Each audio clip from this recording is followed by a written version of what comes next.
here. We're just about ready to go inside. How do you feel? I can tell you how I think you feel. And how you're making me feel. So how do you feel? I think that I'm okay. I think you're nervous and you're projecting. You're going to tell me that I'm you're projecting it onto me, making you think that it's me who's nervous, but you're really the one who's nervous. She literally bitey. Followed me around the house. Followed me every step of the way when I was getting ready, like trying to rush me. Well, if I hadn't, we would have been late. We would not have. Yes, we would. I got a little morning routine that I like to do. It's called Take Her Time. It's not all it's called. I might be a little nervous. I'm a little nervous. You know? You know, about what they have to say. Yeah. I mean, you're playing with your fingers and peeling the skin off around your nail, so that's usually an indicator of you being nervous. Yeah. Why don't you show them your fingernail? This one? Yeah, look at that. It's got chunks in it. Like we said before, today is the consultation, and if they have time, we're prepared to do some of the testing that we have to do to speed the process up as much as we can. Right. We have our donor already chosen from the place that they work with. Yeah. And you've been taking, you know, prenatals and all these vitamins, things. Yeah. So you've also been keeping track of other things that are important. Yes. So, I mean, as far as being ready, I think we're as ready as we can be. Yeah. You know, before we go in here. Yeah. Right.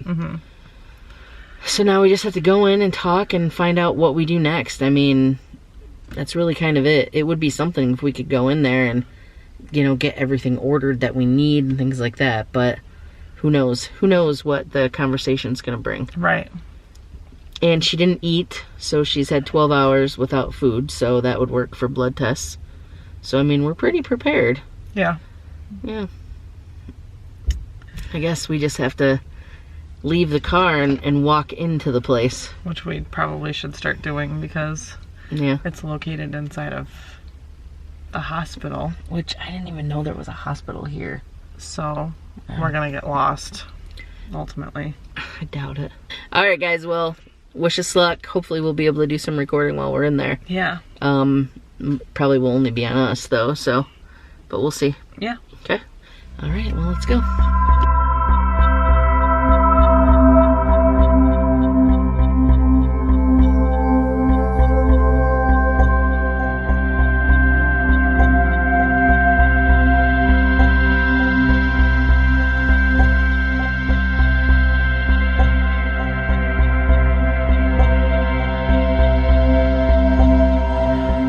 Okay, guys, we're on appointment number 2 already.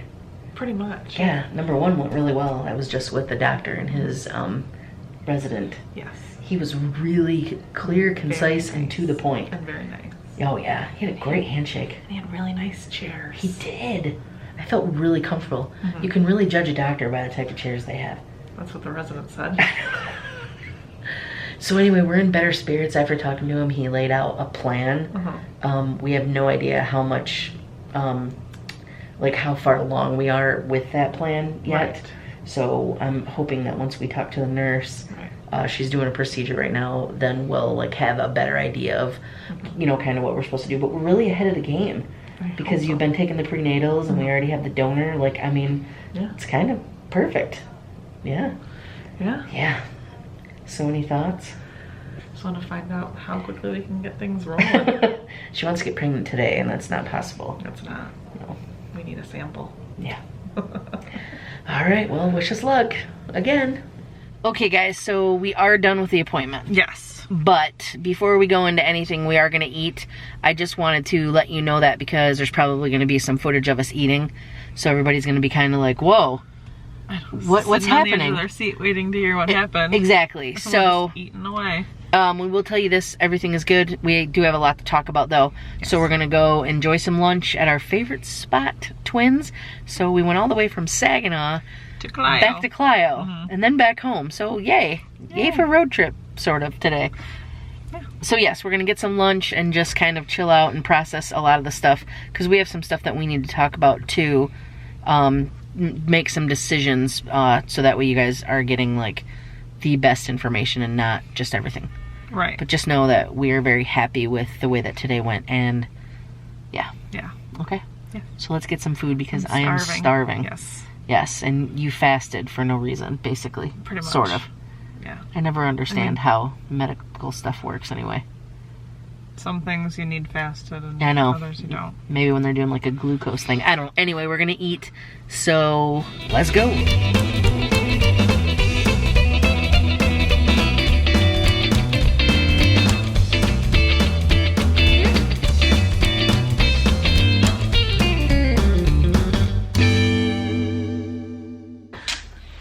Okay guys, we're back from our appointment, we're back from lunch, and more importantly, we're back from discussing everything that we're gonna do. So yes.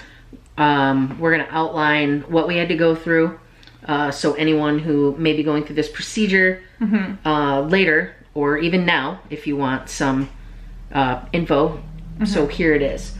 Now keep in mind that not everyone goes through the same procedure, so if you are looking to start your family, the doctor might want to do a different method. Right. So your journey could look different, but it's still good to have all this knowledge about the different procedures. So before we get started, we had two friends who went through a similar procedure. Yes. And by procedure, what I mean is just steps. Yeah. So the steps could be different, but there are a lot of similarities in kind of like the outline, sort of. Right. So since we knew someone, we knew where to go to get the sperm that we need. So which we're choosing a place called Fairfax. Correct. Bank. And then they work with our doctor. Just to tell you that how we're ahead, we've already chosen the donor. And like we said before, Cari's already taking prenatals. So technically, your first step is to find a doctor who does this type of procedure and go in for a consult. Right. So I'll let Cari explain a bit of the consult here. So it's not just me talking, and then we'll talk about things that we decided.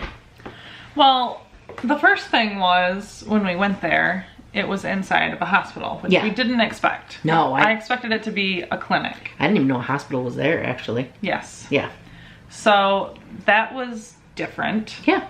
And unexpected. Once we figured out where we were going, we had a little bit more paperwork to fill out, not much. They called us back, and I imagined ourselves going into like a hospital room. An examining room. Yeah. Right?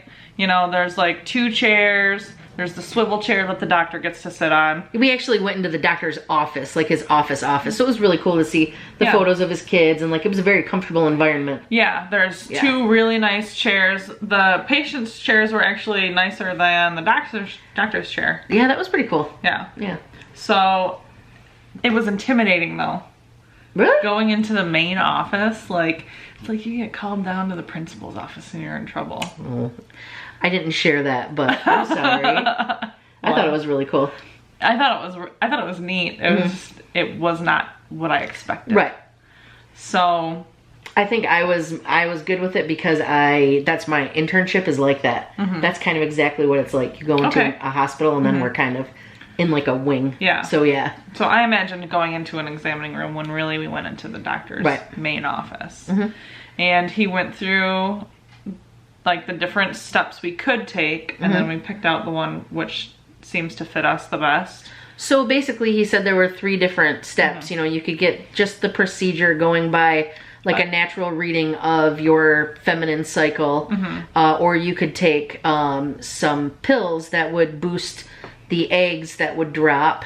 And then another procedure was perfectly like a medical procedure to get it in there. Now the difference is the first one is 15%, the second one was 20%. Chance of becoming pregnant. And then the third one is about a 70% chance of becoming pregnant. However, that third step starts out at about $10,000. Yeah. So just to give you kind of an idea how much it can actually cost to, you know, for 2 women or even a man and a woman who are having a difficulty you know, getting pregnant. So which then it could even be more if you have to have analysis of the man side too. So yeah, and that was one thing too. He asked if we had picked out our sperm donor yet, and he explained how it works at the different sperm banks and how they don't do a lot of extensive testing. So one of the things that I was really happy about was he explained to us why some people get extra genetic testing and why they don't. And I thought it was kind of interesting when he kind of broke it down and said, well, this is why some people do it, this is why some people don't.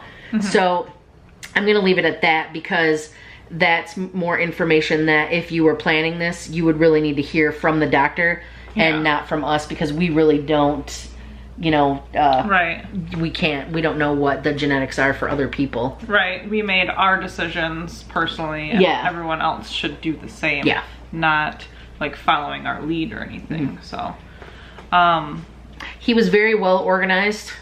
Yeah. He walked us through it, and Cari looked very comfortable.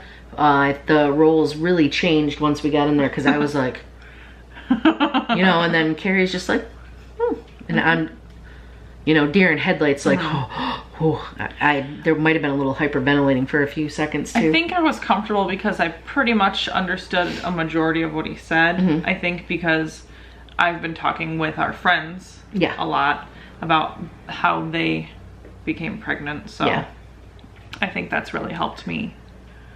Right.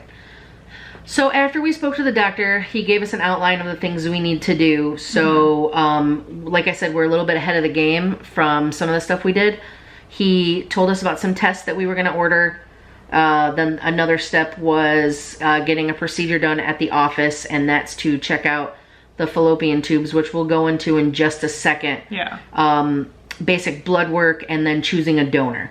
So after that, he shook our hands, and we were escorted to another room. Right. Which is like, it was not an examining room again. It was like a little office room. Nice like chairs table, again. 4 chairs, just where you would have a typical meeting. It was very comfortable. So, and again, speaking about the comfort level of the office was important to us. It might not be something that everyone has or everyone receives, because all the places are going to be different. Right.